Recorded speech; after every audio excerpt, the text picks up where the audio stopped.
Hi everyone, David Aragona and Mike Beer here, taking a look at the DRF Thursday race of the day, which is the Albany Stakes up at Saratoga. This one going the 9 furlong distance for the 3-year-old New York breds, the final leg of that New York bred triple series that includes the Mike Lee and the New York Derby at Finger Lakes, and actually got a horse in this field that's trying to sweep all three. That is the morning line favorite, Train the Trainer. Before we get into this race, though, I want to remind everybody, if you're a fan of us on the Daily Racing Form YouTube channel or follow us on podcast channels, you definitely want to check out our new podcast, Off the Track. Our colleague Gino Picola has been hosting this podcast. He's had some great guests on, including Katie Davis, Mark Cassidy. I think he's having Doug O'Neill on this week. He had recent Grade 1 winning jockey Kendrick Carmouche on last week. So definitely want to check out some of the interesting conversations occurring on Off the Track. Again, you can get that on any podcast channel or the Daily Racing Form YouTube channel. Well, Mike, only 6 runners entered for this Albany Stakes, and 2 horses that are going to attract the bulk of the play are drawn right alongside each other. The aforementioned Train the Trainer, as well as Iron Dome, was coming up off a couple of impressive victories going this 9 furlong distance. Yeah, I don't know how deep we can go, David, here in this race outside of the 2 favorites, but this is a really intriguing matchup between the 4 and the 5. They're both pretty good, and it feels like the whole key to this race, and we can get to it right away if you want to, is going to be the pace, because it feels like Train the Trainer is going to be on a clear lead in this race. That's exactly right. As we take a look at the Timeform US pace projector, he just has so much natural speed. I mean, Train the Trainer is a horse that was keeping pace with sprinters on debut out in Southern California, where they typically go pretty hard early, but he's been able to stretch out his speed longer distances. So I don't imagine they're going to be gung-ho on setting fast fractions as they try to get the 9 furlongs here, but he's just likely to find himself in front because the number 6 Hit the Post tried to go with him last time. That didn't work out for that horse, so I can't imagine they'll be more aggressive here. And like Iron Dome seems like the kind of horse that can be forward, but he's also just fine sitting just off the pace. Yeah, they're going to have to sit a little bit in this race, it seems like. We'll see. It's, maybe puts Jose Ortiz in a little bit of a tough position, David. He's going to have to be close enough, but maybe, sort of time it right so he doesn't go too early. Maybe. We'll see how it all plays out. Again, really, really intriguing matchup between these two, because I think they're both good. With this being the DRF race of the day, do note you can get free past performances for this race and every single race of the day. Just go over to that race of the day page on DRF.com when you're signed into your account, or you can make a new account and you get access to free PPs for every single DRF race of the day. Let's go through this field from the rail out, beginning with the number 1 King's Leap. He competed in that second leg of this series, the New York Derby at Finger Lakes. 2-back was no match for Train the Trainer on that day. Came back against Weaker last time in an allowance race at his home venue and got the job done, Mike. The margin of victory was narrowing at the end, but it kind of felt like this horse was playing around on the lead. Yeah, that was an easy win for him last time. The real issue for King's Leap is just the competition now. He's got to prove that he can go with horses like this. They've run him in a couple of stakes races. They weren't total disasters, but he just wasn't good enough either time, and that includes the New York Derby 2 starts back, David. I mean, he didn't run poorly in there, but he was no match. The number 2, Just Licorice, is going to be another big price in this race. He's going to have to get a lot faster if he is going to compete with the 2 favorites in here. Mike, I think the best thing you can say about Just Licorice as he makes his first start off the claim for Mike Maker is that maybe in a scenario where the 2 favorites hook up at some point, maybe around the far turn, and if going after each other takes its toll on one of them or the rest of the field, Just Licorice does feel like the kind of horse that could be picking up pieces at the end. That's how I looked at him too. I don't actually mind them stretching him back out here to 9 furlongs. I couldn't convince myself that he was good enough to win here unless something happens between the 2 favorites. But it's an interesting claim. He's interesting stretching back out in distance because ultimately I feel like it's good for him and maybe not as good for some of the others. The number 3, Sky Masterson, is going to be a giant price in this race, and he's a horse that's had most of his success on the turf, and recently not even success on that surface. He's been a little bit off form. He's a horse that I've kind of been chasing a little bit in some weaker turf races, Mike, because I think he's gotten some less than ideal trips. Doesn't really matter in this spot where he's overmatched. Yeah, exactly. It's hard to, want to make too much of a case for him in here. I don't know if they hustled him in or not, David, but it doesn't look like the right race to run him in.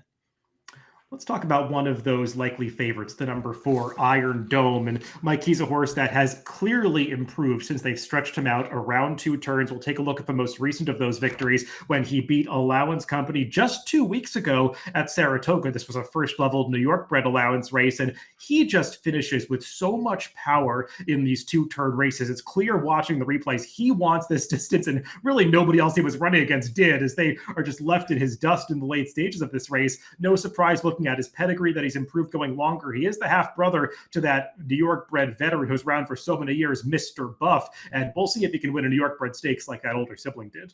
Yeah, exactly. It seems like what he has going for him in here, as opposed to his main rival, is the distance seems like it's really good for him. And I think Train the Trainer still has to prove that. So we'll see. I mean, he's been really impressive, sort of beating up on overmatched horses in his last 2 starts. But he's looked really, really good here. And again, it'll be interesting to see how far he lets Train the Trainer get away early in the race. I don't think they want to let him get too far away. I wonder if Jose Ortiz, David, at some point, maybe just up the backstretch, says, you know what, let's just turn it into a test of stamina. If you can stay with me for 9 furlongs, then you're just going to beat me. But I think their best plan here might be to make that horse race early on.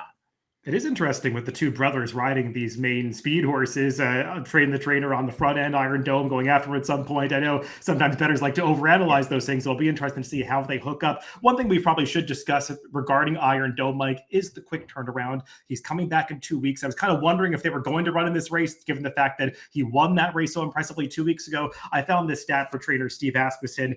Stakes races on the dirt coming back in 10 to 18 days, so plus or minus 4 days from the 2 weeks that we're talking about here.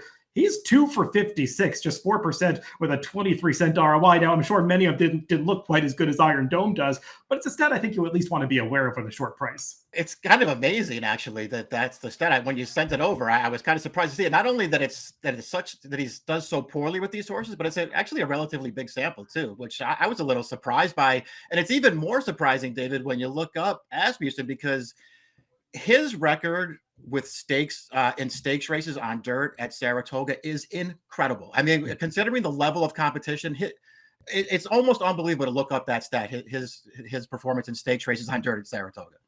Yeah, I think it just hammers home the point that the preparation for this horse is probably not ideal. The timing's a little off, but he might be talented enough to overcome it. The number 5, Train the Trainer, his main rival. He's a horse that's looking to win his 4th in a row. As I said earlier, he swept the prior 2 legs of this series, going 7 furlongs, a mile and a 16th in the New York Derby, and now he's going to try to stretch out to the mile and an 1/8 in this Albany. We'll take a look at the most recent of those victories at Finger Lakes, where he fended off a couple of rivals that he'll meet again here, Hit the Post and King's Leap, and clearly Train the Trainer is just better than these horses. Hit the Post took a run at him around the far turn. Train the Trainer turned him away. And like early on in this horse's career, I did kind of peg him as a sprinter, but this race proved that he could go longer. And when you look at his pedigree, there are plenty of influences to say that this distance should be no problem for him. Yeah, it'll be interesting to see. You're right about that. I feel like stretching out isn't, stretch to the 9 furlongs. He already stretched out last time. So he showed he could do it, although that was, to me anyway, an easier spot than this one, just based on the presence of Iron Dome. But still, he ran really well last time. I like you. I just thought he was so fast. He was probably going to be a sprinter,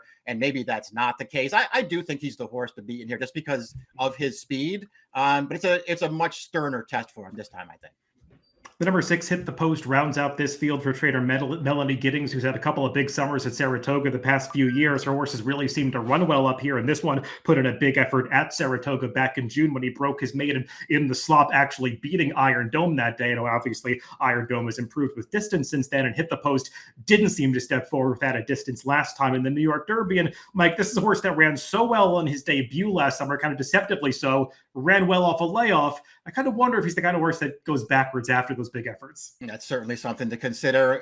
He also ran pretty poorly going the mile when they stretched him out for the first time at the end of last year, although you can probably get away from that now with the New York Derby in play, where he ran fine, David. He just wasn't good enough in there to beat Train the Trainer, and now he's got 2 horses that are likely better than he is that he's going to have to take down in this spot. Let's go to our picks for this Thursday race of the day, the Albany. And Mike, I'll be honest, I originally had Iron Dome on top, and I was ready to pick him. And then I was kind of diving into the stats. I found that Steve Aspen stat, and it kind of swayed me more in the direction of Train the Trainer, especially since I do expect these horses to be similar prices. Yeah, and listen, that stat in play certainly it made me take a second look as well once you set it over. I'm still going to stick with Iron Dome just based on the fact that I still think he wants the distance more than Train the Trainer does. I'm going to take it. 5, 4, 2, 6 for me, and 4, 5, 6, 2 for Mike in the Albany Stakes, the DRF Thursday race of the day up at Saratoga. Good luck if you're playing the races later this week.